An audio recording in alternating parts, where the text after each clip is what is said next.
来有一只中国的快艇，昨下晡亲门大河走入来咱的平湖海峡，当着渔民的面，抢走着小港仔甲掠小港仔的技师，抢了就走，真唱秋。新竹的海巡队昨伫个永安的外海，嘛发现一只中国船，船顶载着50万粒的油，要提供予其他甲咱食过界的中国船只来加油。即摆即个船甲人员拢互押到台北港来调查。 海面上出现一只无船籍的白色快艇，船员当作媒体，当将船顶的钓具甲渔货拢总搬去到家己的船顶。渔民发现家己渔货被抢走，才领讲。船顶两个成员穿红帽，一个控制船只，另外一个却共抢，外面拢红协大概。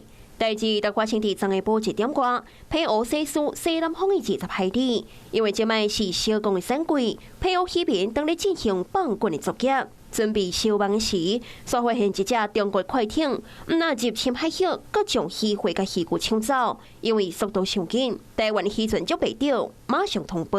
海域作业热区规划专案巡弋勤务，除加强雷霆监控海面船舶动态外，并将强化海上勤务部署。昨早8点多，在永安外海嘛发现一只中国船。对，那搜证一下。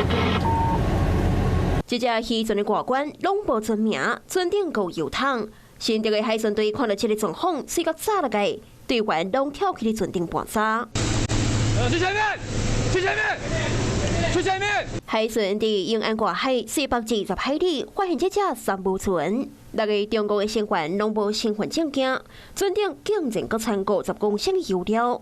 原来因是负责提供外界中国船的油船，即卖全部拢互海巡署扣伫台北港调查。查处可疑目标时，发现稍无船名、大陆船舶，那本队同仁立即将其带返台北港查处。渔民趁好天出海掠鱼啊，想要到当头白日，中国船竟然硬抢渔货甲渔具。海巡署后续卖增加巡逻强度，要互因伫台湾的海峡继续长秋。 Hello， 我是林明瑞。想要抢先掌握最及时的新闻资讯吗？赶快订阅、按赞、开启小铃铛，锁定我们华视新闻的 YouTube 频道。